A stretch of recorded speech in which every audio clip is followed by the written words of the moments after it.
Connecting to the clouds. Okay, that's good. Remember to do that. Okay, so we'll start. S- So you can sit comfortably in any sitting position and just close your eyes. Relax yourself. Bring yourself completely into this meeting, into this present meeting.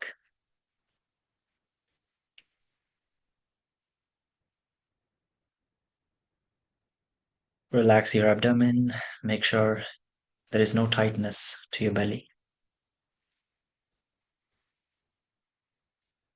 Relax your shoulders and neck. No tightness around the shoulders. Keep the wide chest. Shoulders relaxed.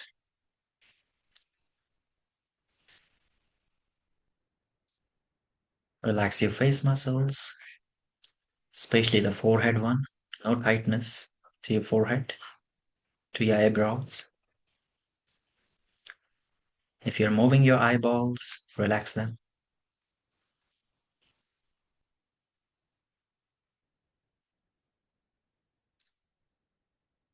Observe yourself from toes to head, impartially.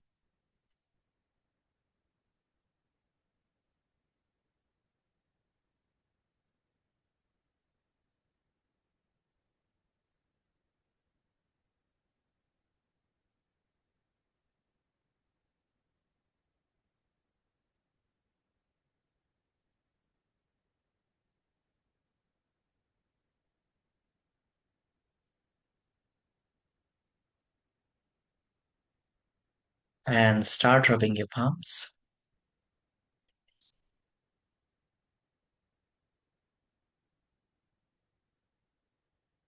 Place them onto your eyes. Have some warmthness, have some darkness. Move your eyes behind the palms.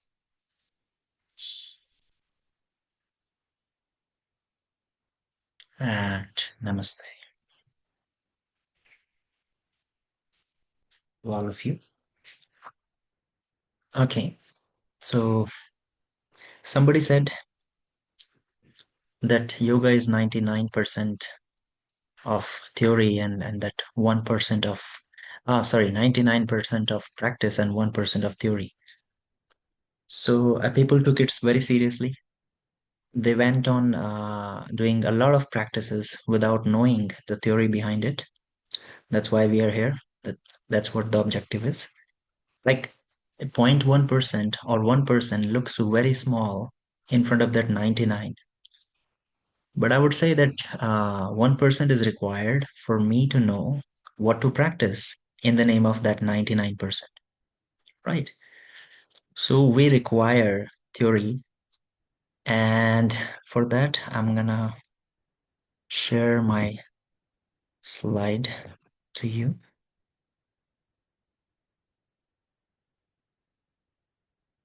Goes this way. First of all, yes, everyone can see this. Okay, breath work.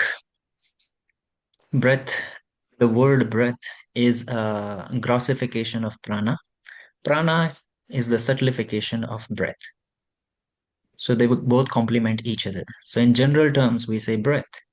But when it comes to go deep dive into the bodies, when it travels to the nerves, we call it prana, right? Or the energy flowing inside your body. That's how we are connected with this existence. Now, the very first question is why breath matters. As you can see this, that breath is also the food for me, and not just the food, it's the connection with me and then to the environment again. You can see that already, if you take out the ratios, 50, 60 years back, if you check out the medical books, you will see the general ratio of breathing was around 12 breaths per minute. So, according to the breathing norms at that time, the ratio was 12 breaths per minute. But what's wrong nowadays? It went on increasing uh, in a good way. So if you check out nowadays, average person takes 16 to 20 breaths in per minute, in between 16 to 20. Now, the thing is, the ratio has been increasing again and again. And what does it mean by when we say more breaths in per minute? More breaths in per minute. So, more breaths in per minute means short breaths. That's why they need to have the more breaths, right? Short breathing is promoted by the development nowadays we have. So, if I want to have the total sum of development in just one word, it's fast moving life actually. So if you think about traveling, we want the trains which goes very fast. When it comes to the airplanes, we want to save our time and we want to go and pick the direct flights. When it comes to the internet, we want the same thing. When it comes to calling, we want the same thing. So the total sum of development is to go fast and to reduce the time so we can save our time. But nobody is telling us that the moment you're saving your time, where to invest it. So it seems like we are saving a lot of time by the development, but we are again using it to reduce by engaging ourselves somewhere. And again, we are thinking that we are saving time, but we are constantly involving in so many things. Saving your time means having a pause. Saving your time means having a pause, having your relaxation, finding the balance in between fast and slow, right? Now, if I go further, I would love to start with the grossification. And the grossification of breathing comes first with the posture. So, even right now, if you look at yourself, asana practice is already going on. Somebody is having chair pose, somebody is having cross leg position, somebody maybe half lotus. And my question is, how many of us doing justice with our lumbar spine? Doing justice with the lumbar spine, actually. That's very important. Because even if you look at right now, as soon as the awareness goes, I get straight. As soon as not aware about this thing, again I'm slouching.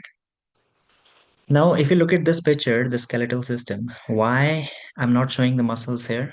Because when it comes to sit down, when it comes to say a posture called Sukhasana or a sitting cross-leg position, your weight's supposed to be on your skeletal system actually.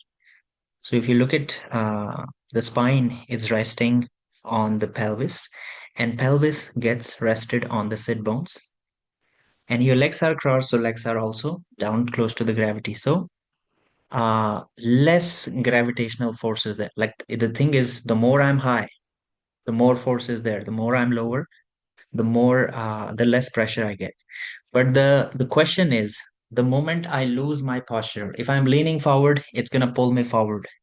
So the pressure gets on your lower back. Now, why I'm focusing again and again on the lower back, it's a very general thing.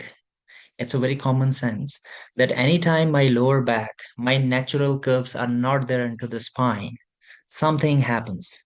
The very first thing, I compress my diaphragm or I suppress my diaphragm, which is 75%. It's very important for us to have the diaphragmatic expansion and contraction, right? And if somehow my diaphragm does not get the space to expand, to contract, my lung or especially the mid lungs and the low lungs, they breathe more. So when we say chest breathing, we are not even breathing from the top. We are breathing from the mid lungs and the lower lungs. We think that, oh, it's this. No, the upper lungs is not they are even moving. The lower one are moving more. Now the thing is, if I have more breaths in per minute, why I told you that 50, 60 years back, people were having 12 breath per minute. Now I'm saying 16 breath per minute. Something is common. which is posture. So if you look at the lifestyle they were having 60 years back, 50 years back, or the farming days we were having at that time, the people were having a lot of physical work, physical activity. That means less of the vehicle, less of the machine work, more of a human work. But nowadays, just by we want to save the time, even by saving our time, we are not maintaining the natural curves of the spine. And that's one of the reason because most of the population around the world, they're in corporate job. Very few of them, they are having their businesses. But in comparison to the job, it's always high, right? And that's where the posture comes. Now, if I'm a yoga practitioner and I say that I did my morning asana and evening asana practice, that's that's partial actually. That's if if yoga is a lifestyle, it should be 24 hours. Why it's just morning and evening? And and that makes me think that even right now or wherever we are, posture is all the time, 24 hours. So do I need to discern my posture all the time? The answer is yes. I just need to be see how magical is this. I just need to be aware of my posture. Posture gets aligned. As soon as I look at my breath, it expands nicely, right?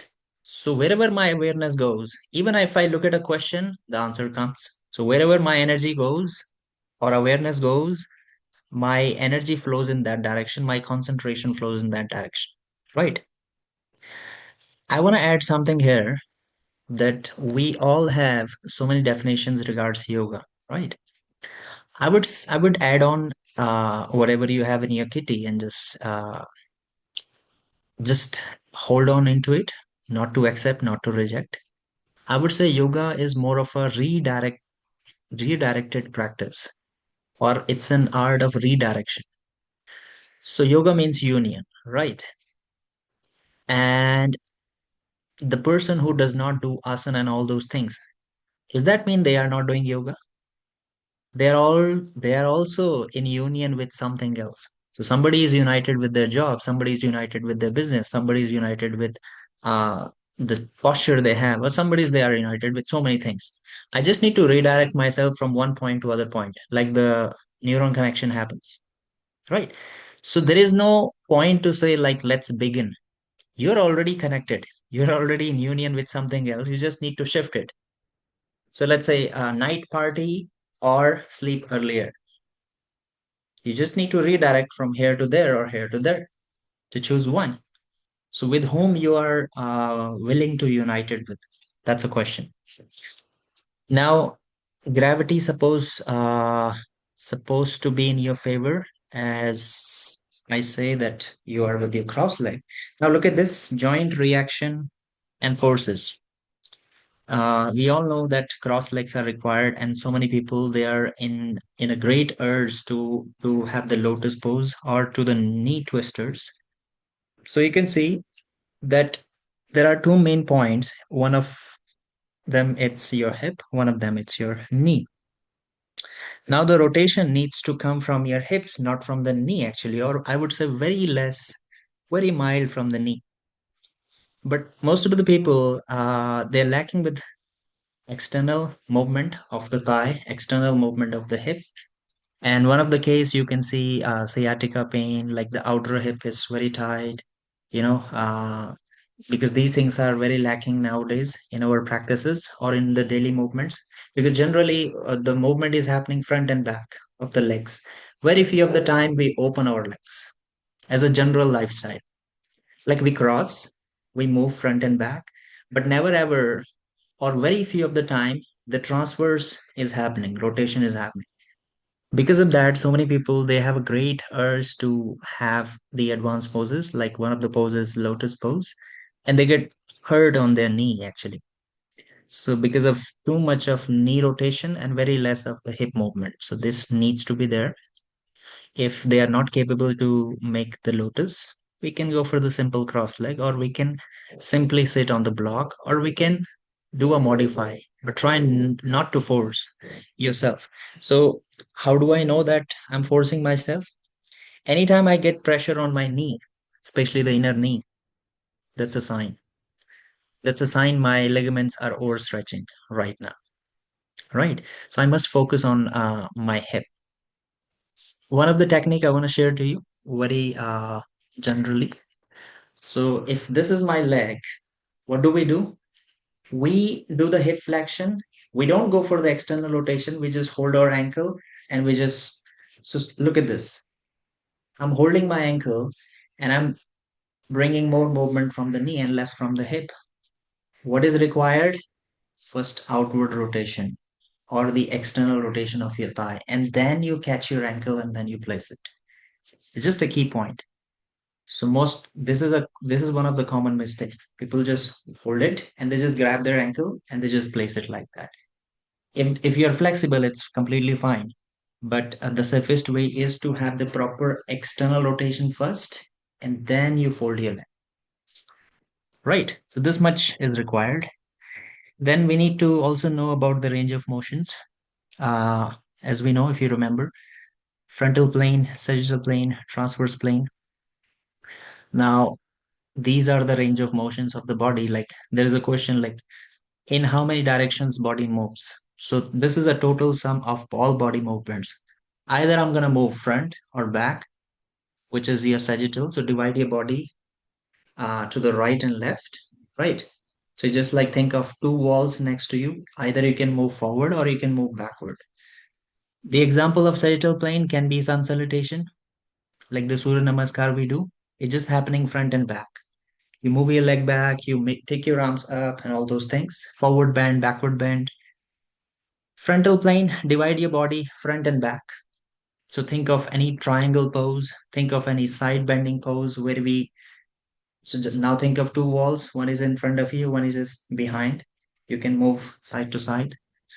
Transverse plane, divide your body half down, half up. So any kind of rotational movement. So this is again in transverse plane, neck movement, spinal twisting, thigh rotation, I told you. Okay, why we are talking about this? Now, if you look at any meditative position or a position where we do pranayama, basically you're going to see a person sitting with their crossed legs. Either it comes to meditate or it comes to have the pranayama. And not just in India, even if you go for Buddhism or you go for Chinese philosophies, many people they chose the same pose actually. Why do they choose the same pose? Here comes a question that why do we just need crossed legs? I can stand and I can meditate. I can lie down and I can meditate. Why the crossed legs are required? Why? Because three planes are working in your cross legs position. So hip opening is required. So if you look at your sitting position even right now, there are three planes are working. So first you extend your legs, that's in sagittal plane. Then you roll your thighs out, that it's in transverse plane. And then you fold your legs 45 degree out. So if you look at your hip joint right now, your knees and thighs are going somewhere at 45. So rotational movement is 90. The angle of the abduction movement, which is happening in frontal plane, side to side deviation, right? And I require 90 degrees. So look at your thigh and look at your spine. 90 degree of sagittal plane is happening. 90 degree sagittal plane. Again, I'm repeating. Frontal plane, it's 45. Transverse plane, again 90. Again, why we are talking about this? Now you all have heard that alignment is to bring the body into the right symmetry with the gravity. So we can align ourselves with the natural orders actually. So one of the natural orders is to maintain your postural alignment. Now something happens. When we cross our legs, when we sit in the hip opening position, hip openers are required for you to meditate actually.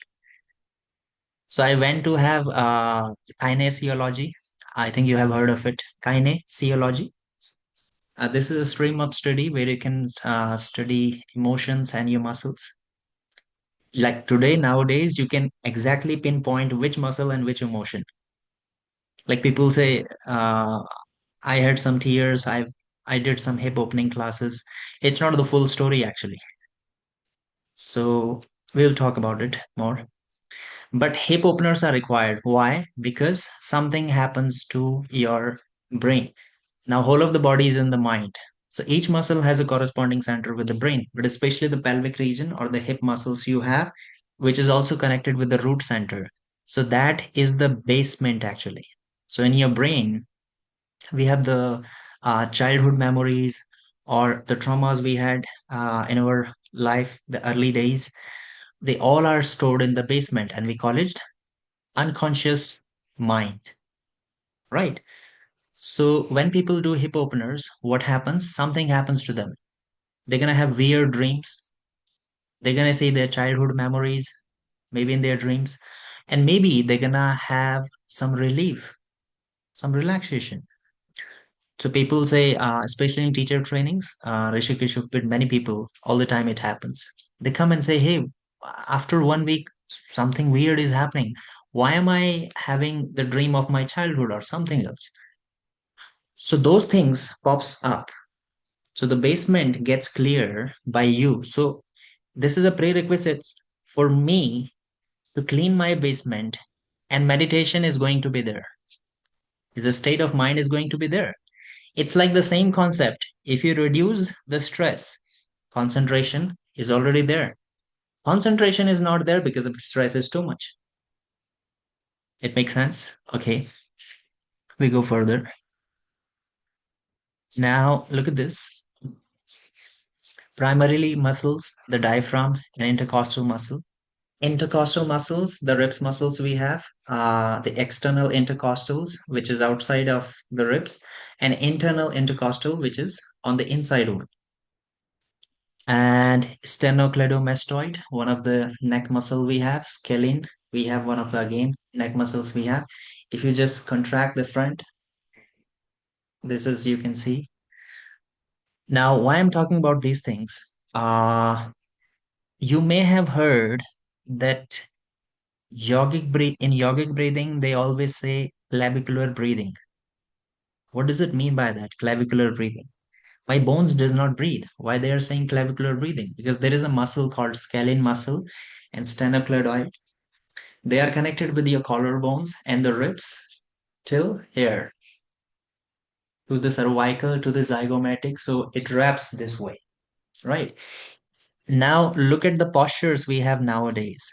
All the time we are swaying forward. So neck is pushed forward, shoulders are pushed forward, and all those things. Why? Because of my slouched posture, not just the shoulder or chest muscles that gets tight, even the neck muscles they also gets tight. That's why they're so constricted. And if they are so constricted, it's very hard for me to use my upper lungs for the expansion. Right? I get stuck here. So I must have some neck movements. So right now we are not doing any movement. We are just understanding. We'll do it in a sequence. Now, if we go further, look at this. Just have a look that it's a dome-shaped muscle. Why this? Because you also need to visualize yourself while you're doing all those things. And that's called intention, or that's called the objectives are so clear that what you are doing. So the efficacy of any treatment gets on the higher side if you know how this treatment is going to help you. So it's more than the placebo effect. Placebo is like I don't know how it's going to help me, but yeah, it's going to help, right? But what I'm saying right now, visualization and knowing how this is helping you, it's like increasing the effect 2 times more because you know the mechanism how it's working. So you can bring your attention more. Sometimes we wonder like what's happening. Somebody says do this and this will clear your spine and this and that because we don't have any visualization and imagination, and then we get bored and we say no, I'm not doing this. So we also need visualization while we were practicing. Simple diaphragm stretches, forward folds, contraction, less space, backward folds are required, expansion to create space. These are the soft tissues we must stay, especially with the back bends, because again, I'm taking the lifestyle. Forward folds or the forward bends are already there. Even right now, we are slightly forward, right? Backward movement is so less. Okay, if I connect something else here, if you allow me. So the dorsal body or the backward body is connected to the events of your past. So the back, if you go and study about the muscles from behind, like your glutes, like your lower back, and your hamstrings, they are connected with your past emotions. And sometimes people struggle because they're trying to go forward, but they can't. Muscle stiffness, not just the muscle stiffness. Uh, there is a philosophical context behind it. It's like something is pulling them back. They want to go forward, but something is pulling them back. It's happening. Why? Because still it's a bad event. I haven't changed the meaning yet. So I need to have backward folds, Bhujangasana, Ustrasana, and complete forward fold. This is scalene. Look at this, how it's connected with your collarbones and how it's connected with your ribs. We're gonna do some stretches for that. So if there is no slide and if I'm saying scalene muscle or the muscle of your neck, this is a picture for you to visualize that this is happening to you. Sideways neck movement. Now, one of the thing we do with this, so anytime you go and twist your neck, we do something, we can call it a common mistake. So anytime we go for a neck twisting, our chin is back. So these muscles are already suppressed here. They are not having enough space to get relieved. And it affects my range of motion. So if you try to twist with your chin back, very mild, very less stretches there. But what if I'm saying that technically you have to push your chin forward, up, slightly forward and upward, and then you move your neck, you're gonna feel instant stretch at your neck,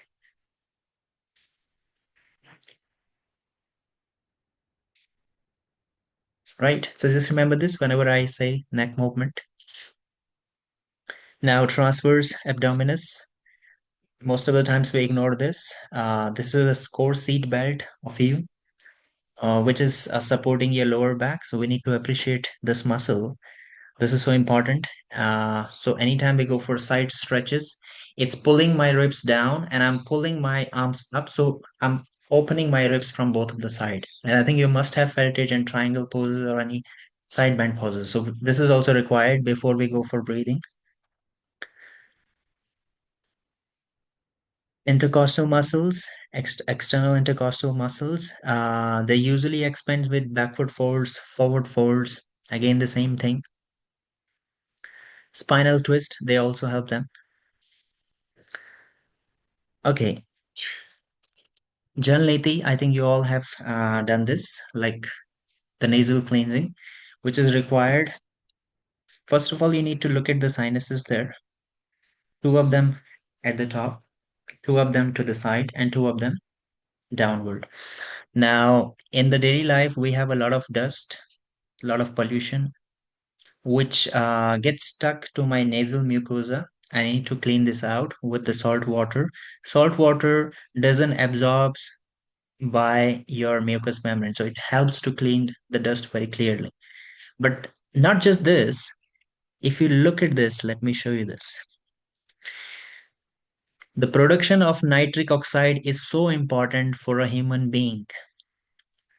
So nitric oxide is where? It's in the nasal, it's in the nasal mucosa actually. So when we breathe, there is no nitric oxide in the air, right? So when we breathe, so the air goes and nitric oxide also gets in. It's a defense mechanism of my body. What is the job of nitric oxide? Job of nitric oxide is to dilate your blood vessels. So when you breathe in, it works as a vasodilator. Not just this, it kills the bacteria, the viruses, the functions, the infections we have. It saves us from that side. Now, what happens to a person who is living in an environment, they have a lot of pollution and they don't have any organic technique to clean the nose? The very first thing they get can migraine or nasal sinusitis. like congestion, cough, breath lessness sometimes. So they pretend to breathe through the mouth most of the time. Now, so many people, they also argue that what's the problem if I breathe through my mouth? Right. In mouth, there is no filtration. And not just the filtration, nitric oxide production is not in the mouth, it's in the nose actually. It's in the nose, and which is required for me to have the proper inhale and exhale. So inhalation does not have the air we have in environment does not have the quality to dilate blood vessels properly, but the nitric oxide we have. So that's why Jalneti or nasal cleansing is so important, and especially the nasal breathing is so important. Here comes one more Nitish, question. Yeah. sorry to interrupt. But I think we all from here we can see three dark marks like rectangular rectangles on top of the screen, the slideshow. I don't know if you can see that. For example, where the pictures of the lady is, it's almost all Uh-huh. covered by a black. Yeah, now it changed. Okay. Change it to the middle, to the side, and there are two more. One Okay. at the top that doesn't really it got bigger, the one at the top. Can you see And this now? it's still there. We can see the picture much better now, but there's still Uh-huh. one on the bottom. The top one is not really bothering, but the one on the bottom is still covering some of the writing. I don't I don't know You what's you did if something it's there because it changed. uh right now it's good. Yeah, I went to the more to on top of the. That's better. That's better. That's good. It's better, but there's still one on the bottom that is covering from the vasodilator um down. But yeah, that's Okay. better. If there's no other way to change, just leave it as is. Okay. Wait. Let me now I got your point. Hmm. Where is I think if instead of sharing the whole screen, he needs to share just the slides because that's uh, the Zoom menus for him. let me just okay. I think now it's gonna be good.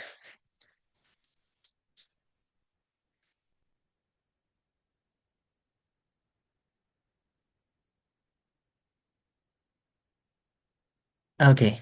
How's it now? I can still see one on top and one on the side, but One. just Okay, covering at the top. let me leave it. Let me leave it this way. Is it fine now? Yeah, it's smaller, but I guess we can see the whole thing there. Okay. Yeah, that's better, I think. Can you see? All good? Yes, yes, it's better. Okay, no Thanks, worries. Nitish. Thank you.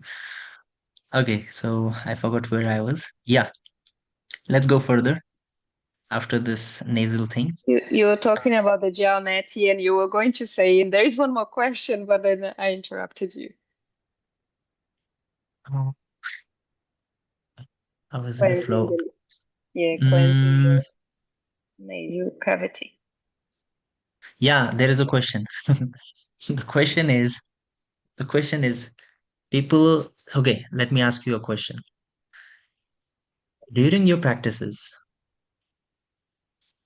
or the far-fetched goal of breathing is do we need to breathe more or less? Yes. Less. Or some of them they're gonna say more, especially while doing the asana practices. During your asana practices, especially if you tends to breathe more, something happens. For that, we need to understand something. Where is it?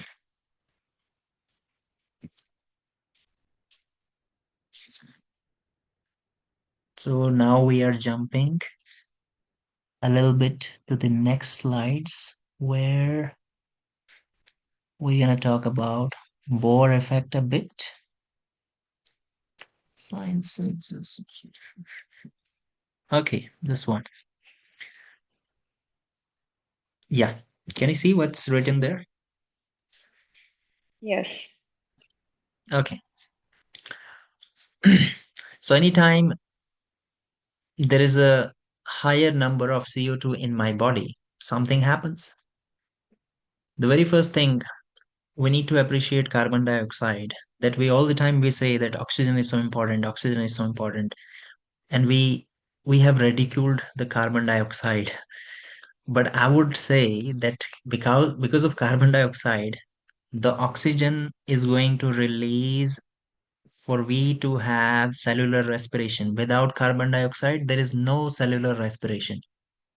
Why? Because carbon dioxide is the gas which helps to unbind the oxygen from the hemoglobin actually. So we inhale, the oxygen goes to the lungs and to the alveoli. It goes into my blood. Okay. Most of the oxygen binds with the hemoglobin. It goes to the all over the body. Okay. The mainly goal of the oxygen is, or the hemoglobin oxygen together, is to go nearby the cells or the tissues we have inside the body, right? But who is going to discharge the oxygen actually? It got bound, but we need something else unbind. So oxygen can release and something else can come there.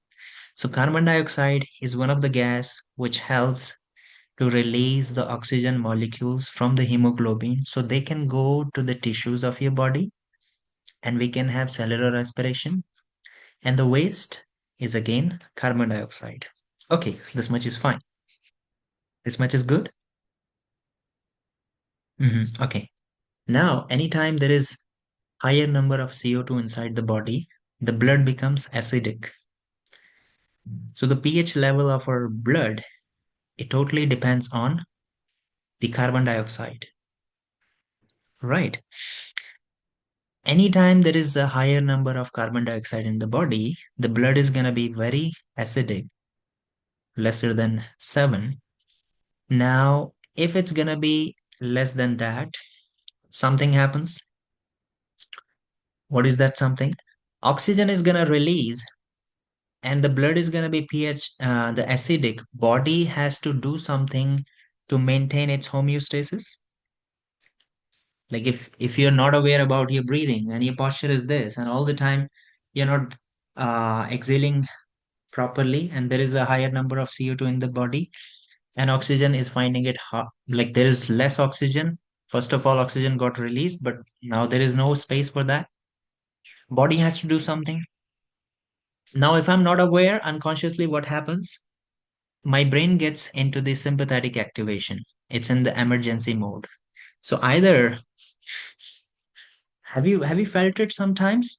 Like since a long time you were unfocused, and then what happens? These kind of activities happens, right? So you take a big inhale unconsciously, and you don't know why. Body is doing it. This is number one. Second thing, if it becomes the sedentary lifestyle for me, because of my breath is not good, my body has to find, or my brain has to find a different way to neutralize my blood's pH. So, what is required for me to have less acidic blood? Minerals, alkaline, right? Now, let's come on the food now. So, I was not aware about my posture, I was not aware about my breath. Even if my food is good and I'm having all those fruits, vegetables, the fruit juices, and all those minerals by the food, even that is fine. Like because of that, it's gonna go into my blood and it's gonna reduce the pH level. But my food is also not so good. I go to restaurant, I go for the spicy food all the time, or the packaged food all the time, or the processed food all the time, right? Now again, body is in the emergency situation. I don't even have any idea that I feel very normal from outside, but body finding it very hard. First, it went on changing your posture again and again. It went on channelizing the breath. Doesn't works. It goes to the food. Minerals are not there. Now, you may have heard that osteoporosis is becoming very common nowadays. And this is a research, what I'm saying, it's a very long process. Now, your body gets the minerals from your bone marrow. If it's finding it hard to balance it through the breath, and if it's finding it hard to balance it through the food, it's going to go to the bone marrow where we have the stored minerals. It takes the minerals from there, like calcium, one of the thing, magnesium, one of the thing. Now, if I don't, if I'm lacking from the minerals, like it's my savings, like we save the money, and I'm lacking with the minerals inside my bone, what's gonna happen to my bone density? It's gonna get reduced. And that's why it's very common for the people nowadays, they have very weak bones. So the answer is, answers are so many. The very grossest answer, fix your posture. It will fix your breath. You go for breathing, uh, equalize your breath, equalize your inhale, equalize your exhale. There are many techniques. We're going to talk about it. But the natural way of breathing is once your body gets straight. Body means your spine gets straight.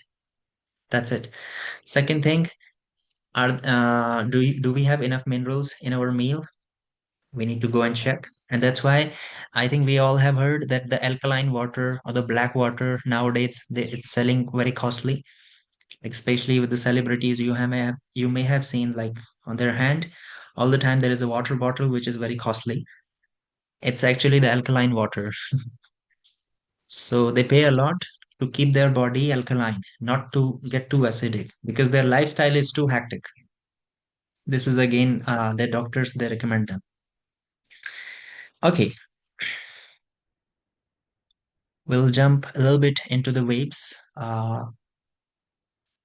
Fluctuations of the mind, or the fluctuations we record in the brain in terms of beta waves, alpha waves, theta waves.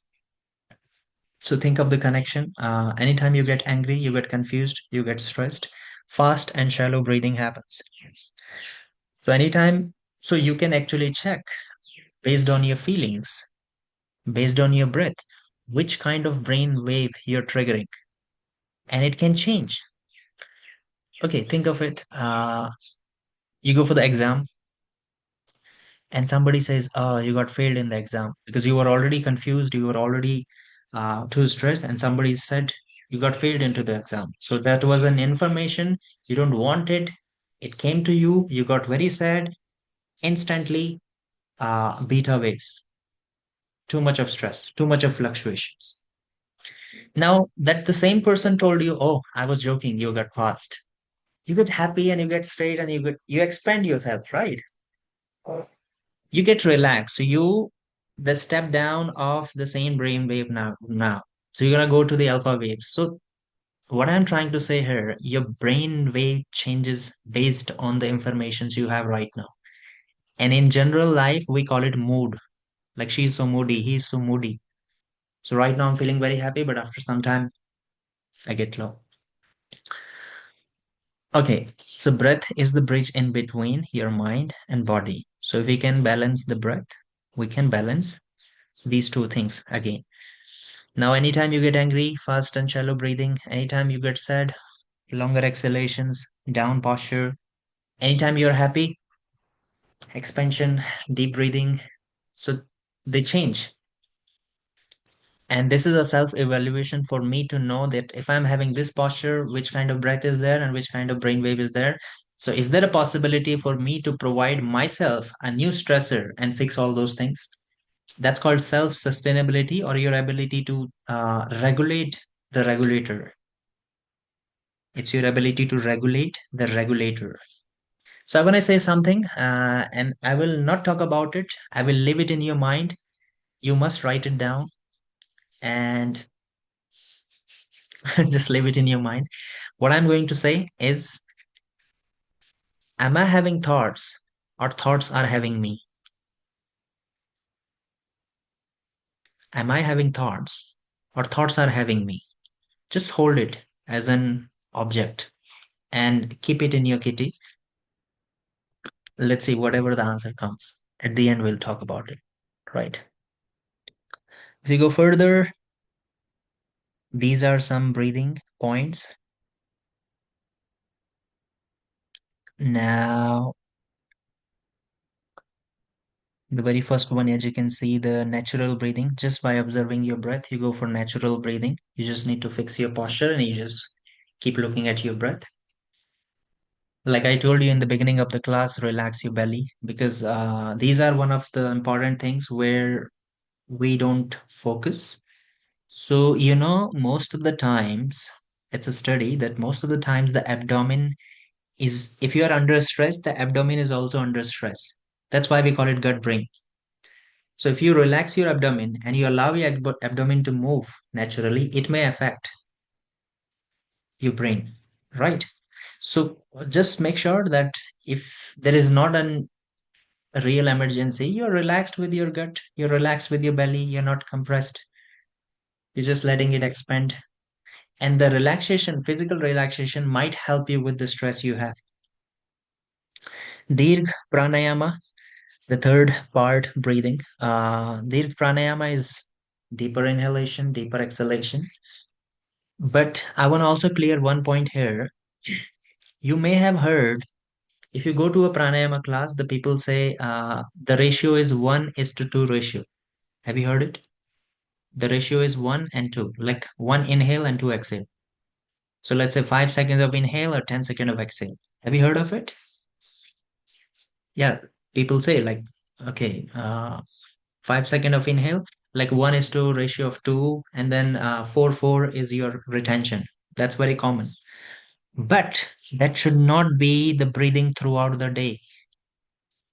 People get confused that 1 is to 2 ratio. It was just a practice to activate the parasympathetic nervous system. But when you exhale more than your inhalation, you get relaxed. Your brain takes it as a relaxed situation.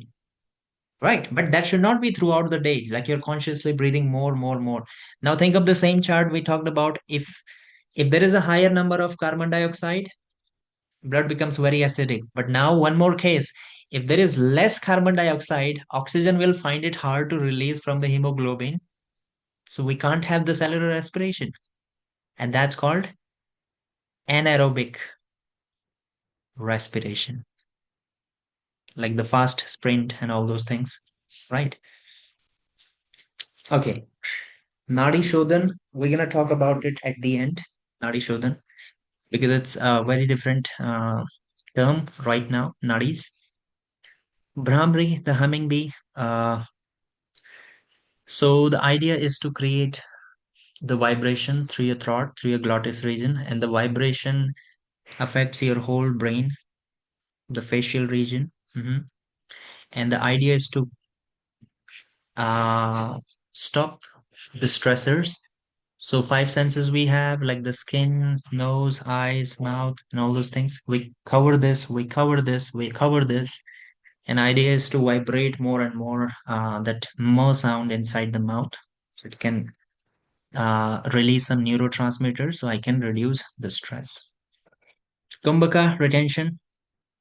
Internal retention, it is required for me to stretch my lung tissues because the day-to-day practice or the simple asana practice doesn't stretches your lungs. It can stretch your ribs, it can stretch the muscles around the ribs, but we require a deep stretch and it's gonna come through your breathing. So think of it, by breathing or by holding the breath in, you can stretch the lung tissues, a very thin, very tiny lung tissues that is also required. So internal retention means what? To balance the oxygen and carbon dioxide graph. Now, have you done Kapalbhati? The skull shining breath, like forceful exhalation. After some time, we get dizzy, for sure. Very less carbon dioxide in the body because we have already exhaled it out. Cerebral vasocontraction happens. That leads to a condition called hypocapnia, which means less carbon dioxide, which leads to a condition called hypoxia. That means if there is less carbon dioxide, for sure there is less oxygen inside because it's finding it hard to go to the cell.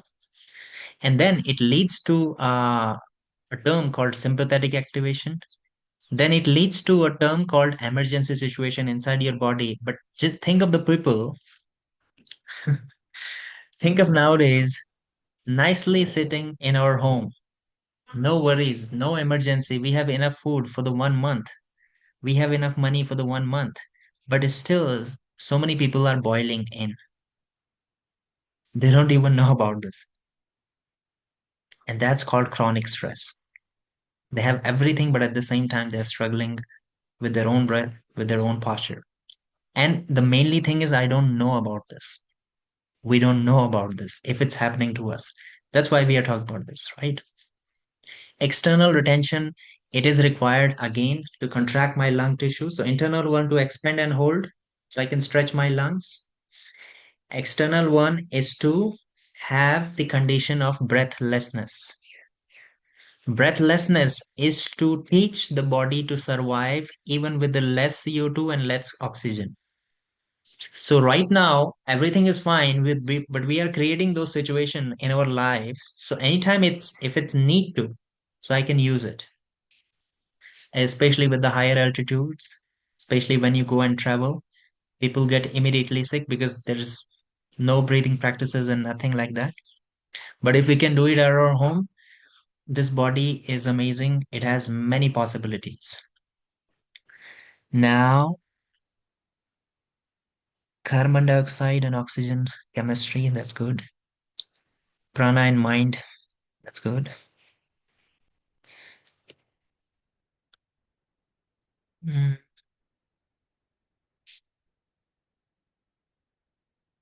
okay, look at this slide first. Rhythm of breath and rhythm of mind. And look at this one. When breath wanders, mind is unsteady. When breath is still, mind is at peace. It simply means, it simply means that the number of breaths you're having, you can exactly influence the number of brain waves you have. The number of breaths you have, they represent the number of brain waves you have. So it means involuntarily, like not directly, but indirectly, I can gain a little bit of control of mind just by my breathing, just by a thought. And nine, is there a diagnostic system in my body which can tell me that what is my mental health right now at the moment? Yes, the feelings you have. Feelings are caused by chemicals. Chemicals, 90% of the chemicals are caused by your thoughts. 10% they are from the breathing, the food, and all those physical aspects. But 90% of the things are coming through your mind. And then they bring some changes to your chemicals. And that's how my mood is. So when you step out of the room, the very early morning, and somebody says, "Hey, you look so beautiful today." You get happy, you get nice smile, you get white chest, white shoulder, and you're walking, you're looking at the sky, you feel like everything is so beautiful here. Like sky is so beautiful, these people are so nice, kids are so nice. Even somebody is fighting you, you're enjoying that, right? So what happened that early morning? Somebody gave you a stress called you are looking beautiful today. And the whole day you have a nice mood because it went on releasing some good hormones actually, some dopamine, some serotonin, right? Some oxytocin. Now, if the same person comes the next day and sees you with this doubt on their face, they say, Today, I don't know, but please don't mind, but you're not looking good." And they just walk away from there, this much only. The whole day is ruined. Whoever you are having the interaction, it's just like making no sense. It changes your brain chemistry immediately. So be very sure to choose which stress to allow you to affect you. Self-sustainability. Okay, now I want you to look at this picture. Nadis. So I told you that Nadi Shodhan we will talk about at the end. Nadis are the subtlest energy channels, energy pathways inside this body. So 72,000 nadis are there according to yogic hypothesis. Nadis are like, you can see the wire, but you cannot see the current inside the wire. So you can see physically this organism, but you cannot see the electric current going through or the nerve impulses we have. So if I'm moving this, it's happening through the wires and the energy flowing inside the wires. That's why we need gentle movements, all those movements to open up our body so channelization can happen. Grossification is simple movements. That's why we go for asana practices. After that, we feel open, we feel good, nostrils are open, everything is open. Now, three major nadis. The right one is Pingla, Pingla. Left one is Ida, Ida. Right one represents sun or the heat inside the body, sun's effect inside the body. Or you can say sympathetic activation because right nostril connected with the left brain, left nostril connected with the right brain. So there is a cross connection of the cranial nerves from the central nervous system. It's getting connected to your brain this way. You can really check physically right now, right here at the moment. Are you functioning with your logic more, or you're functioning with your intuition more, or you are having the balance of both? So let's have a check. So put your forefingers underneath of your nostril and see which one is more flowing, right one, left one. Or you can close one nostril, check the flow, check the flow. Okay. Question, how many having the right nostril? Just raise your right hand. Left one, left hand. Both hand. Okay. So right one shows left hemisphere, which is your sympathetic activation, which represents the logic. That means you're using your logic a lot right now to understand me. Left one, you are very intuitive right now, very devotional right now. You're just listening me with the full of faith. Neither you want too much logic, nor you want too much of intuition. You want the balance. And we're gonna start the practice. I think it's time 1:30 to 2:30. I can say actually sometimes I need a lifetime to talk about so many things. Are you willing to give me a lifetime? It is for a good talk. It's always good to learn. This for this talk, these talks. Okay, these nasal cycles they change during the day. So in between 90 minutes, they changes right to left, left to right. In between, for 2 to 3 minutes, they stay balanced. And the third nadi is Sushumna. I think must have seen in Kundalini, there is a serpent goes up. The serpent is nothing but it's the balance of these two. So you can see Shiva and Shakti there. Shiva neither male nor female. But what you can see right now, the both side, it's actually Shakti, masculine side and feminine side. So it's not like if like a girl is will be always having feminine energy. No, she can also have more of a masculine side. So there is no male or female, right? But there is an energy pattern. One is more feminine and one is more masculine. Now, what does it mean by masculine and feminine? Masculine energy is more extrovert, is more logical. So it's not about boy or girl, huh? It's about a human being. And the feminine energy is more of an introvert, more of an intuitive one. And that's why in the partners, when we see the couples, if they both are very logical, it leads to fight sometimes or argument sometimes. And if one is more very logical, one is very intuitive, they both find quite a balance because this one feels this need and this one feels this need. Sun and right. So I think let's prepare for the practices. So for 1 hour, we are completely going to do the practices, and the only thing is there is a sequence what I'm going to share to you, and that sequence I made it with the theory what I just told you in the from the beginning to end. If you have any question, just leave it in your mind. We're gonna have it at the end, but for 1 hour only practice. So let's have that 99% here this time. So prepare yourself if you want to move yourself, shake yourself, doing something.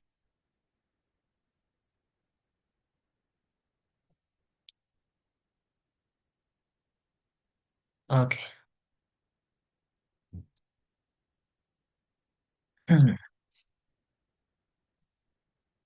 Okay, first of all, have some twist, spinal twist.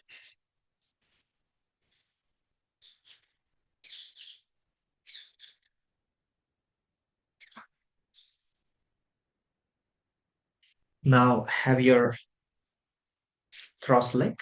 Like let's have half lotus or simple cross leg. Now it's if it's your right knee, we're gonna catch the right knee with the left palm, and we're gonna raise the right arm up, and we're gonna bend towards our left side. We're gonna look to the right side. Yes, so catch your right knee, left palm, right arm over your head. Open the chest, open the head. Transverse abdominis is stretching. Your outer ribs are stretching.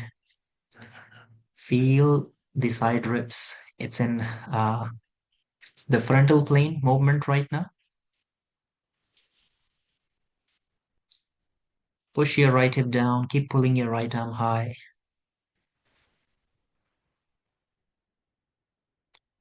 And let's come back. We're going to change. This time it's your left knee, right hand.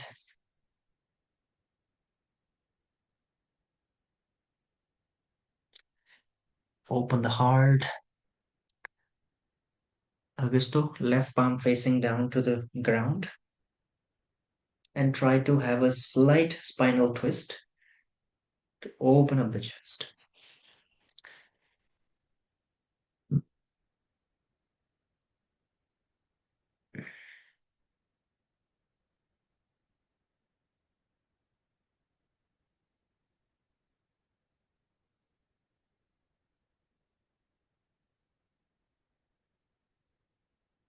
Now slowly come back. This we did for the side ribs. Now we're going to do something for the diaphragm and for the intercostal and external intercostal muscle. So let's have a butterfly position. We're going to have the complete flexion of the spine. So in this position, what you're going to do, you're going to catch your both of the feet with your hands. With your exhalation, you're going to round your spine and try to touch your forehead to your toes. Round your spine, round your head, forehead to the toes. And experience your diaphragm is getting compressed. Your stomach organs are very compressed. The blood is more to the front in comparison to back. Now you can feel the back ribs expansion. The back of the body is expanding a bit more than the front one.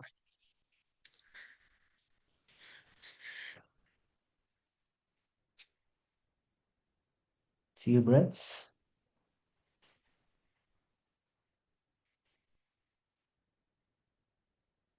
And with your inhale, place your palms behind the back, fingers facing front. Open the heart, raise your chin higher, extend, and have the nice extension of the spine. Make sure shoulders are back and down and chest is higher. Chin is higher. So rather than falling your head back, lift your chin high and feel the thyroid. The glottis is lengthening. The scalene muscle stretching. The sternocleidomastoid, one of the neck muscles, is stretching from the front to back. Now imagine the diaphragm. Imagine the muscle in between the ribs. Imagine your lungs with your each inhale, they are expanding. Imagine the chest muscles all the time they are tight. You're pulling them out.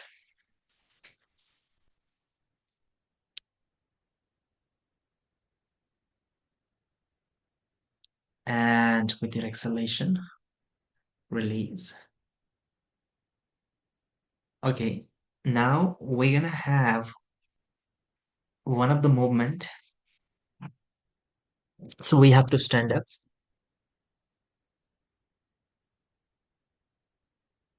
We are doing this to release the prana, to have more good flow of the prana. So open your legs and check out where you feel good, where you feel stable. Tuck your pelvis in and keep the pelvic floor relaxed. So the pelvic floor needs to get relaxed. Your pelvis is neutral and your knees can be slightly bent. Now, to get the spinal flexion, first of all, I round my spine.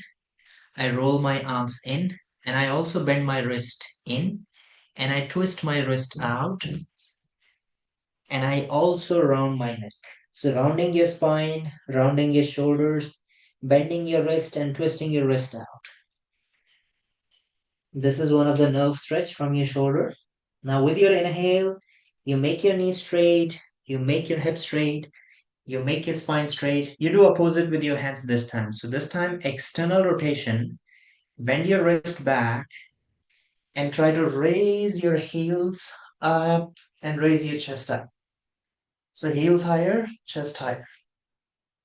Bend your wrist back.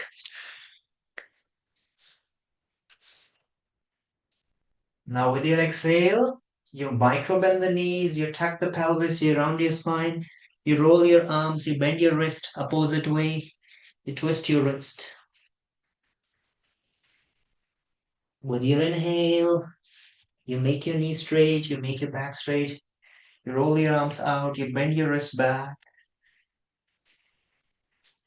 wrist to the opposite side, backward. Exhale forward. So look at this in a nice rhythm now. I'm standing here. So what do I do? Exhale. As I inhale, I do opposite.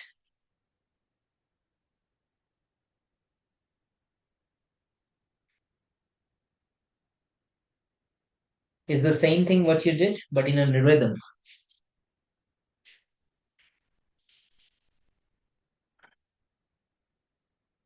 Continue with this.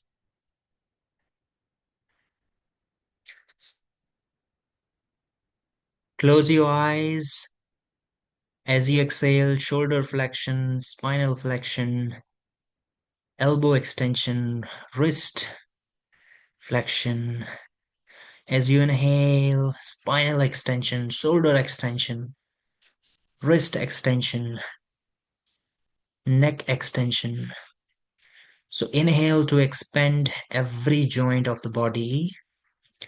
Exhale to close every joint of the body. Few of the breaths. Continue with this. And you're going to feel that your body is becoming warm step by step, slowly, slowly. The heat inside your body is going to go on the higher side.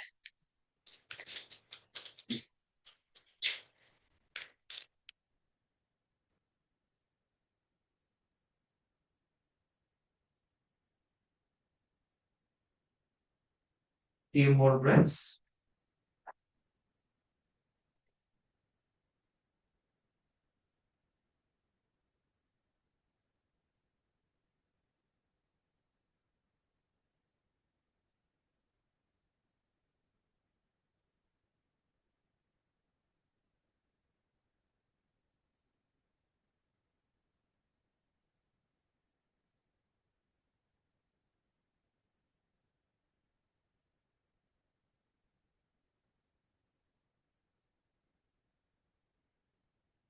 Now slow down yourself. Finish it with your exhalation. And gently come down and sit down.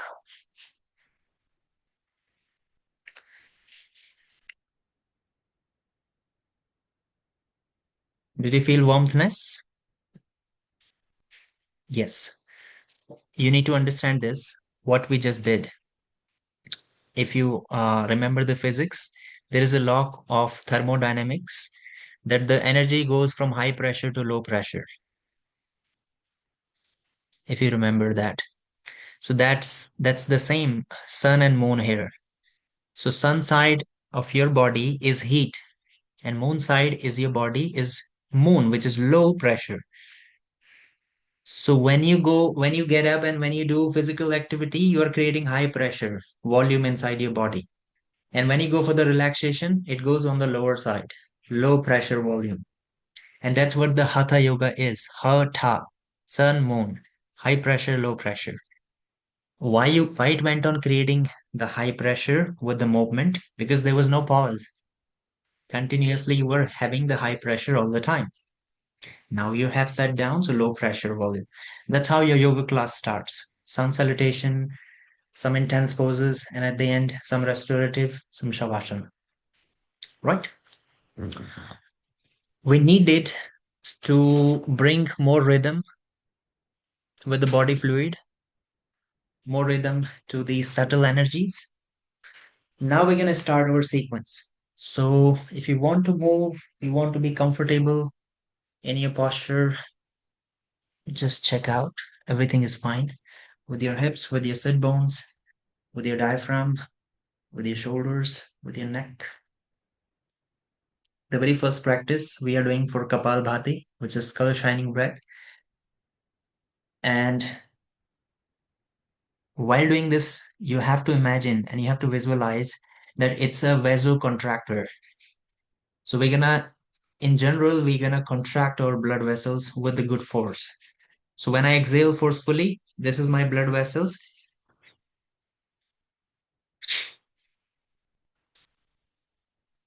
This is gonna happen, right? So in the beginning, we're gonna reduce the CO2 level down. There is no real emergency, but we are doing it consciously. Self-directed hyperventilation. So we're gonna create a hyperventilation, right? And then we're gonna calm it down by internal retention. So I'm not gonna say any instruction. Just remember this: 11 times of forceful exhalation.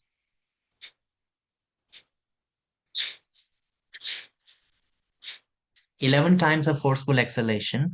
Have a pause. In that pause, you inhale and you hold your breath in so we can balance the CO2 and O2 level. Once you get confirmed, once you're relaxed, again 11 times, again internal retention. We're going to repeat the same process 5 times. 11 times of forceful exhalation, internal holding. Again, 11 times, internal holding. Right? All good? Okay. So close your eyes, relax yourself, and start whenever you feel ready.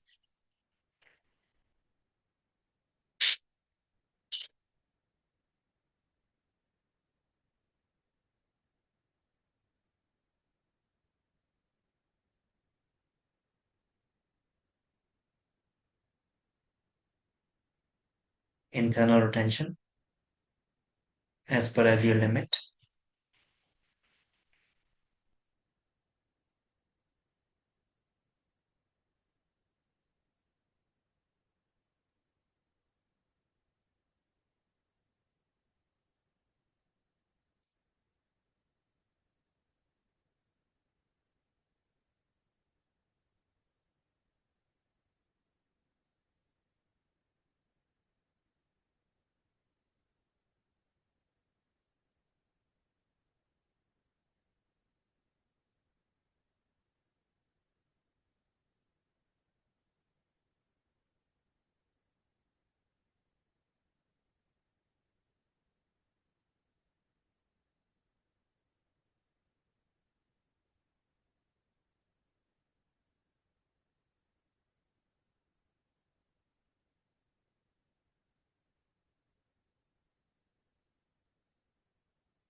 If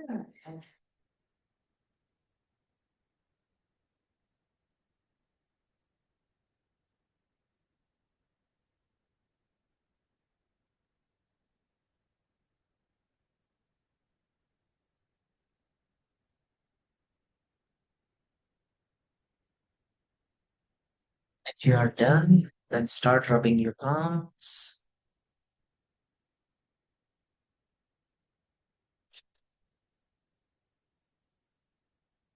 Place them on your eyes.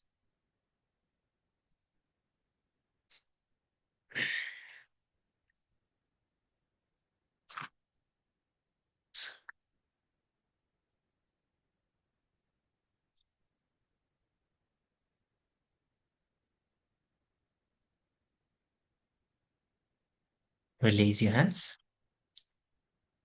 Okay, this was for the vaso contraction, forceful. So this was a warm up for your blood vessels. Warm up for the blood vessels, right? Now it was a vasocontraction. We need something also called vasodilation. So we did closing, closing, closing, closing, closing. Now we need opening, closing, opening, closing, opening, closing. So slowly, slowly, the soft tissues of your blood vessels, they're gonna open up, they're gonna close, they're gonna open up, they're gonna close. It can be intense. Again, the same pattern, 5 times, 11 strokes, forceful strokes. But this is different. I think you may have heard Bhastrika, the bellows breath. Like you inhale very quite actively and you exhale quite actively. We do the same thing while we are running. But right now we are not running. We are just sitting and we are doing it for the purpose, right? So these things are already happening in our life. Generally, you may have seen people do it with the open hands, up, down, right? This is to create the space for your ribs. But we're gonna do it a little differently. We're gonna open up our arms. With an inhale, we're gonna close ourselves this way. This is to what? This is to stretch the back major minor and to contract the back muscles. Because this one is already there, and this is more important, I think. The front and close movement. This will help you to synchronize your breath with your lungs, right? So let me show you.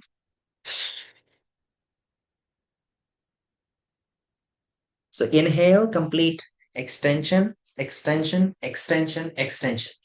Exhale, flexion, flexion, flexion, flexion. Right?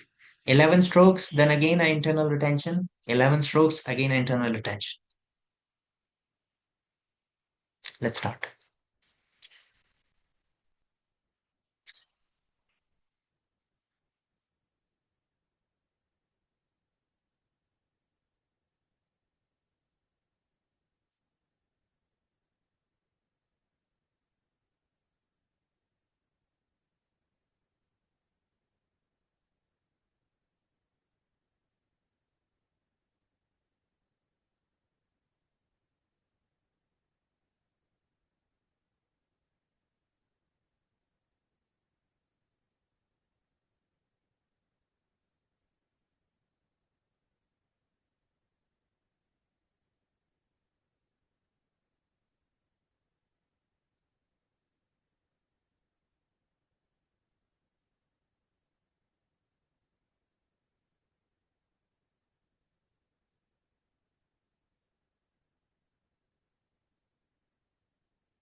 If you're done, start rubbing your palms again.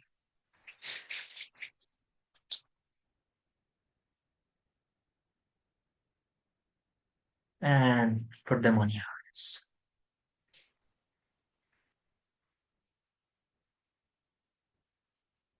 Release.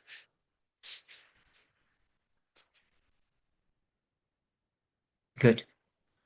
We created self-directed hyperventilation. That's why we are feeling a bit dizzy or very warmthness. Do you feel on your face is more warmth now? Like your body, right? And then after that, we did some internal holding to balance it out so it won't go imbalanced. Now check your nostrils. They both are quite open than before. And think of the beginning time I asked you, like, which one is more open. So your brain really took it as an emergency situation. In reality, it's not there, but we created. Right now, both nostrils are open. That means what? That means both of the brain, both of the hemisphere, they're in balance. Here comes a time we're gonna balance or we're gonna deepen the balanced nostrils, balanced nadis for the prolonged time. And that's where the nadi shodhan pranayama comes. So the very first two fingers on the forehead, thumb gets on the right nostril, and last two fingers for the left nostril. So there is a marma point, there is a neuromuscular junction point. We need to press in between the eyebrows. This is for the right, this is for the left. So you close the right one, you inhale through the left.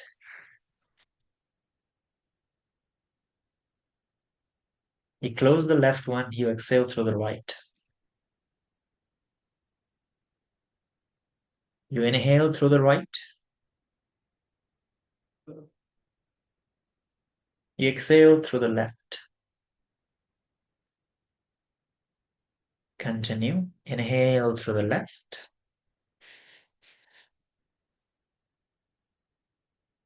Close the left one. Exhale through the right.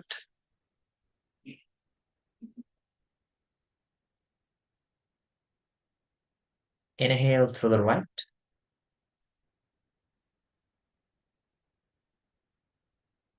Close the right one. Exhale through the left. Continue with this. And imagine that the moment you close one nostril, it's not just one nostril, it's half of the body is open and half of the body is closed. So you're really going deep into the channelization of the energies, the subtle energies we have. At the moment you feel a great urge to inhale or exhale, please do not force yourself too much.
And slowly finish it with your left nostril.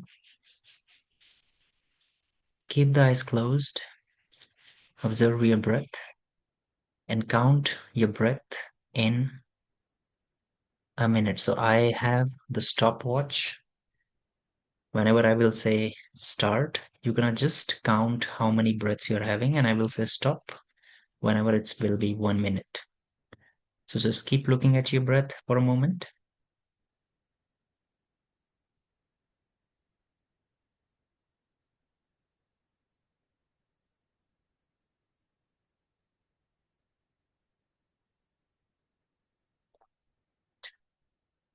Start. Count your breaths.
Stop. Start rubbing your palms.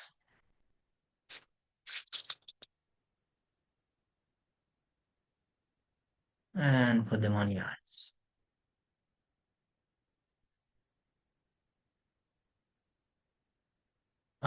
One by one, please tell me how many breaths you had. 6. 6. Good. 4. 4. Good. Yeah, 4 as well. 4. Very nice. 15. How many? 15. 15. Okay. Yeah, a lot, right? Did you count inhale, exhale, 2 or 1? I think a lot because I was starting counting and then you say something and I lost in count, I think. Because inhale, exhale is 1, huh? It cannot be Yeah. 15. Oh, inhale and So exhale is then one. let's say So I 7. have 15 times Let's say 2. 7. Let's say 7. Yeah. Let's say 7. 15. Okay. Yeah. Thank you so much.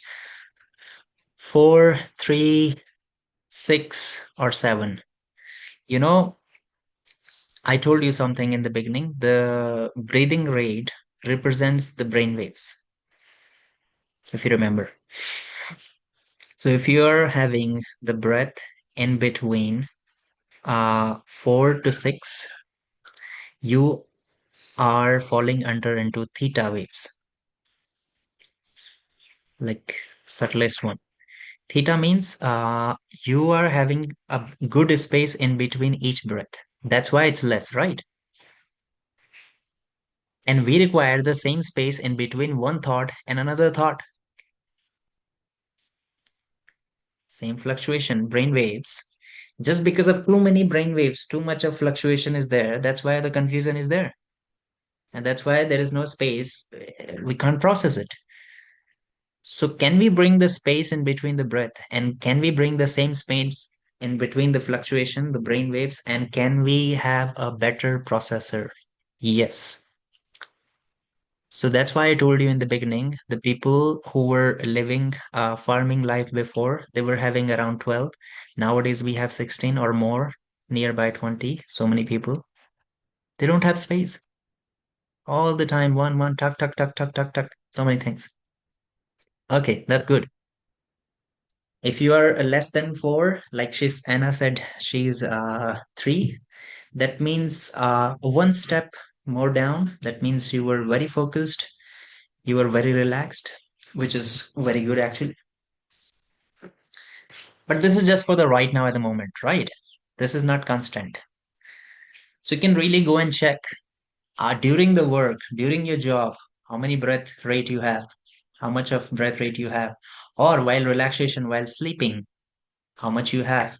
So you can really do something to change your breath rate so it may change the waves, right? Okay, now we're gonna do something which is gonna lower your brain waves more. And the only thing is, you're not allowed to open your eyes, just look at your mat. Because when we finish this practice, straight away we have to go for Shavasana, lying down, relaxation. So look at your mat. If you want to close the lights nearby you, cover, or if you want to cover your eyes for later on.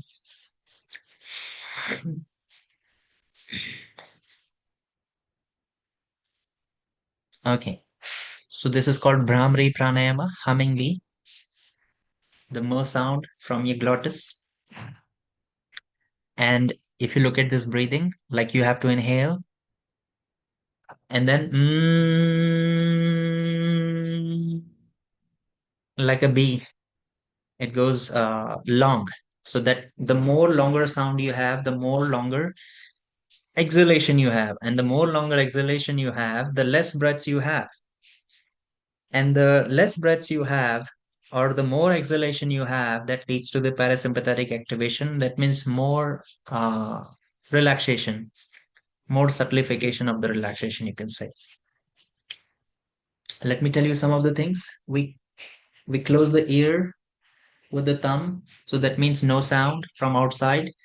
Then we cover our eyes with first two fingers, that means no light. Then this ring finger comes nearby this. So we have a small space here. So if you touch your finger here, there is a marma point. There is also a marma point, and we also use it to close the nose. So as I'm inhaling, I'm not pressing this. But as I exhale, I gently press it. So the minimum possible exhalation can happen and the prolonged more sound can happen. This. And then the last one, pinky finger, it presses the upper lip to the lower lip.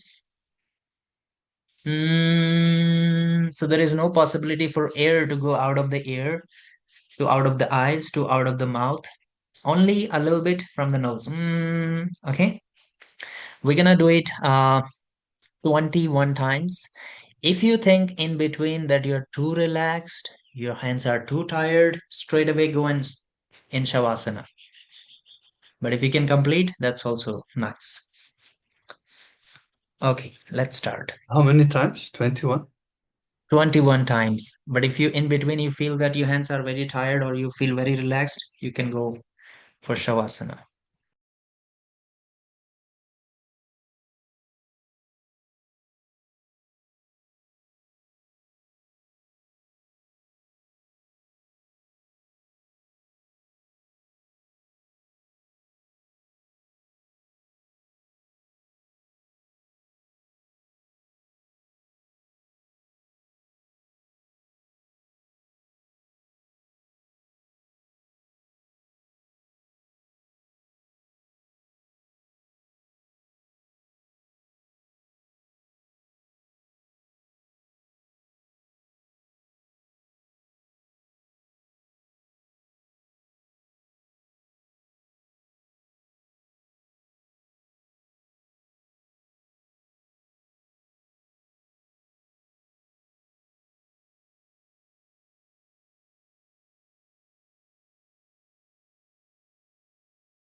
Slowly bring your awareness on your mat. Very gently move your right toe and left toe.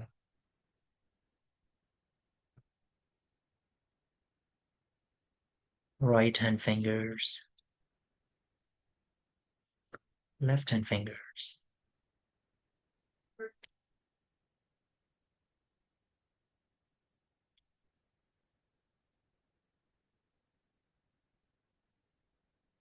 Move your head side to side.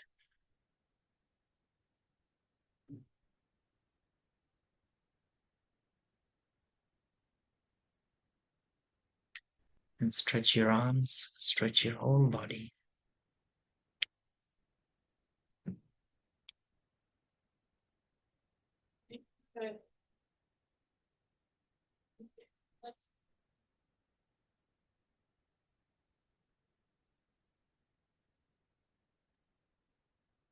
Bend the knees, lean to the right side.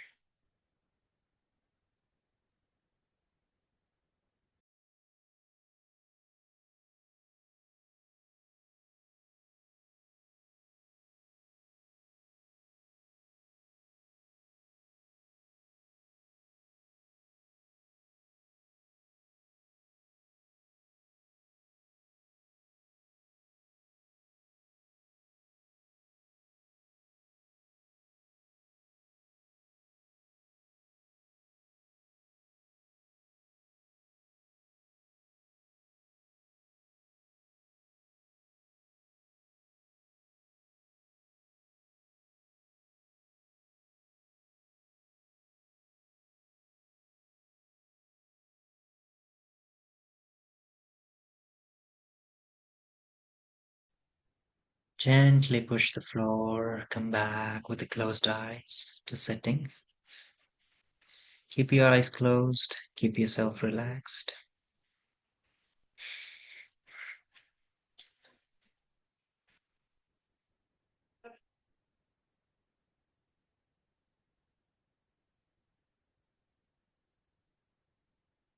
Appreciate your body for your practice.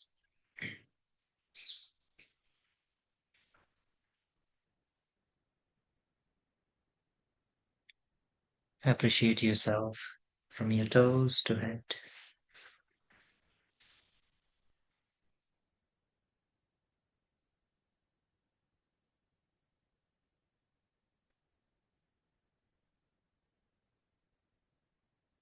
Appreciate your breath.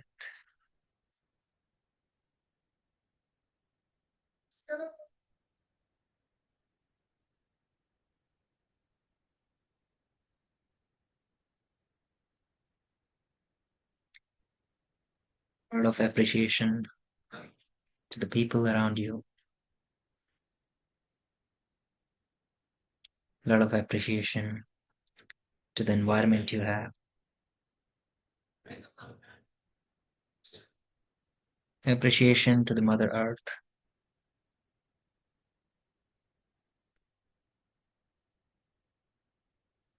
Appreciation to the whole existence.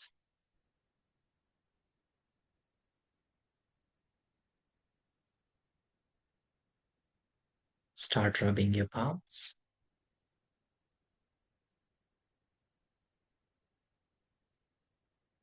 Place the palms on your eyes.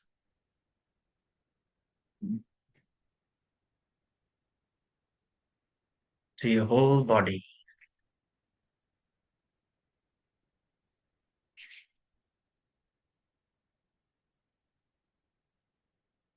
Gently open your eyes. Namaste. Thank you so much. Hope you're good. Not in a mood to talk. I know. Yes. Everything all right? Oh, good. Are you happy to answer questions if there are any? Yeah, sure. No, If you Augusto have any. likes asking questions.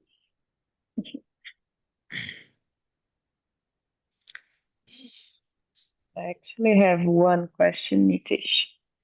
Um, the number 11 when we do the Ah, Bastrika, the number 11 okay. when we do the Uh-huh. Bastrika, what, or the, um, in the Bastrika in the Kapalbhati with 11 breaths. So why is that number 11 and 21 Um, and 21? there's it's not something very special, but it is because in general, when I start with the people, I start with the 11. That's my idea. Why? It's not too more, it's not too less. It's a number where the average people can start with their practices.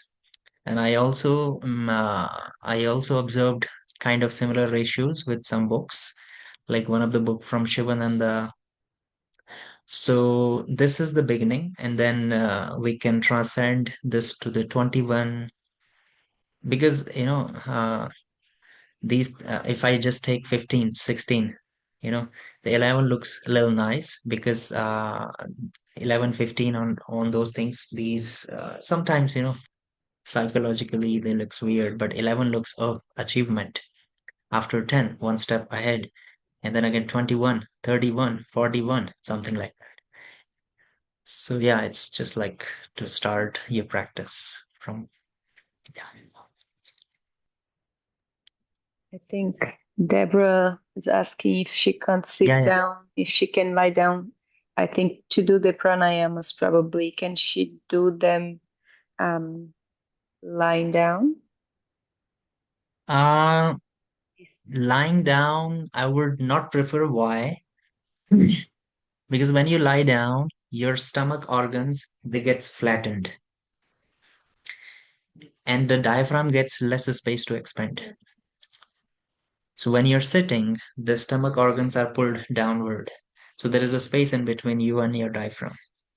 So I must say, sitting on the chair, if you can't really sit with the cross legs, it is better option than lying down because lying down bring more laziness to you. It's an option, but I think you should start with a chair. And then with the chair, if you get tired, then you can go for the lying down. It's fine.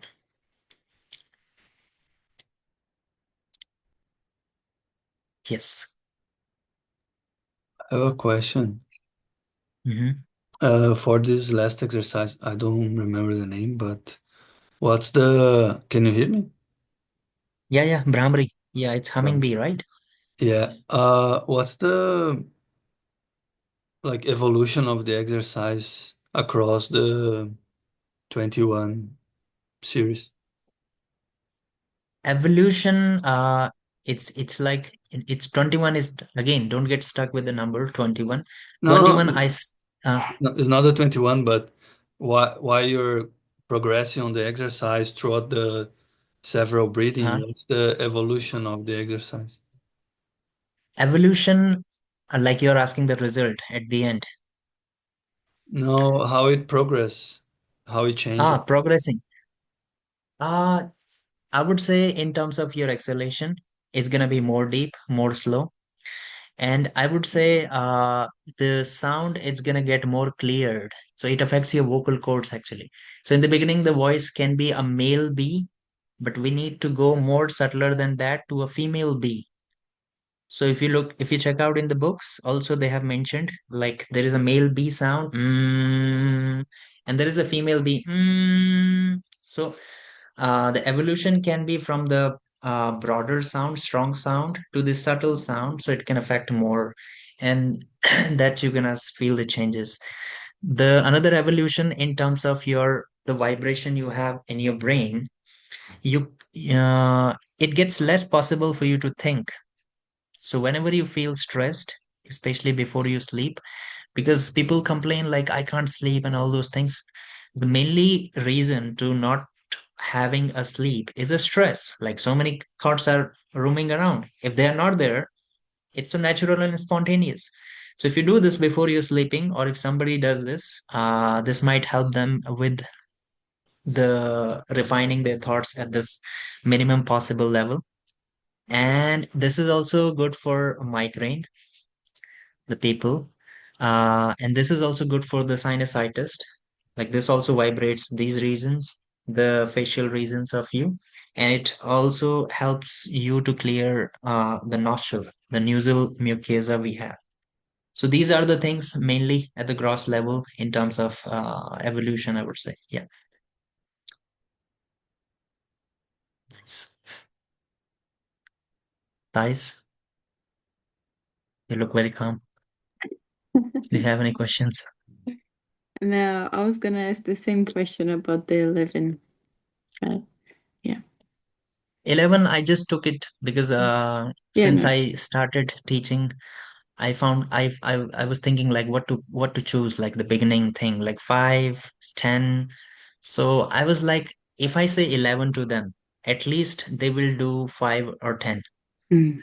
It's just like the mind thing. If I say 21, so always we have a point to reach. Like, okay, let's not go for 21, let's do till 20. So I'm one step ahead. So this is just my thing. Yeah. That's it. Thank you. It was awesome. Thank you. Very good to see you again and have a class. So much. Yeah.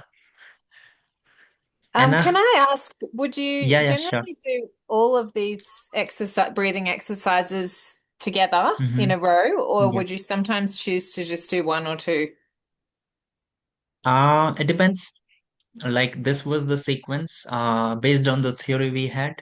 So if you ask me for the sequence, if I would love to tell people, this is the sequence, what we just did. So instead of asana practices, if sometime you feel more to breathe, so you can follow up this sequence. Otherwise, you can also do in a pair, like you just did the first two, or you just did. So it depends on the objectives you have. Like I have the objective of having the warm up. So the first two was related to warm up, forceful exhalation and then in forceful inhale and exhale. So if you are having this objective to have the warm up before your asana class, you can go for this. If your objectives are to stay focused, stay balanced, then go for this one, Nari Shodhan, right? If your objectives are to just to get relaxed, then you can go for this one.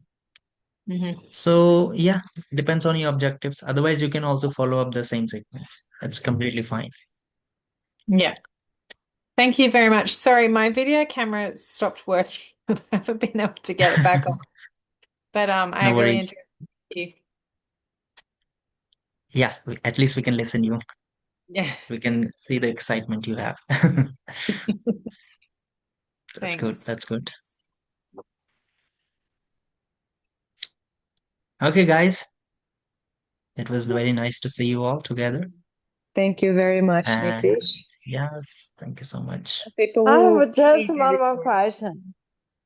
I Yeah, have go for just it. one more. When you say that it's a sequence of breaths, is there more? Are there more? Or Sorry, is sorry. that There are more, so? the sequence So of breath, okay. if there are more, is that more pranayamas or to increase the number of breaths in each pranayama? More in terms of It, numbers of pranayama. More pranayamas, if there are other Yeah. types of pranayama. Other, yeah. Yeah. the pranayama for increasing the breath. Now, if there are other types that we didn't see today. Yeah, there are mainly pranayamas are these, what we did. There are others as well because it also depends on the weather we have. So let's say just the right nostril breathing. So you only inhale through the right, you exhale through the right, is for the winters actually. So you create more of a sympathetic activation with your right nostril breathing. And if you are having the summer season, sorry, you can do the left nostril breathing. So if you want heat, right nostril breathing. If you want cold, left nostril breathing. This is one. again, when it's summer, we have a breathing called Shitli. So you roll your tongue this way. So you roll your tongue and you inhale through the tongue. So you feel the coolness, the cool air is going in. And then once you exhale through the nose. And you feel the warmth air is coming out. That's one of the things. You use your own saliva to cool down the breath so we can reduce the body temperature in summers. Right. And there is one more modification of this same breathing is Shitkari. So the teeth breathing. So you just join your teeth and you widen your lips and you breathe in through your, again, the same thing, coolness, cooling effect, and you exhale through the nose. But just make sure you're doing it very slow. I did it with a lot of noise just to show you. Otherwise, the saliva gets dry very easily. So it's very slow.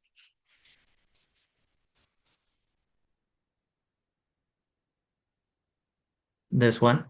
And there are, yeah, so what we did, Nadi Shodhan, this one, you can also add retention here, then it becomes pranayama more. So what we did, it was just to balance it, to not have holding anymore. Yeah, these are the mainly pranayamas. Other pranayama, you're gonna see the modified version of these pranayamas, what we did. So these are the mainly one. Thank you so much. Yeah. Thank you so much. Yeah. Thank you. All good, Augusto, Thais, Anna too, Deborah. Yeah, thank you very much. Yeah. All good. Thank you so much. Thank you so much. It was awesome. Thank you so much. And see you. Bye bye.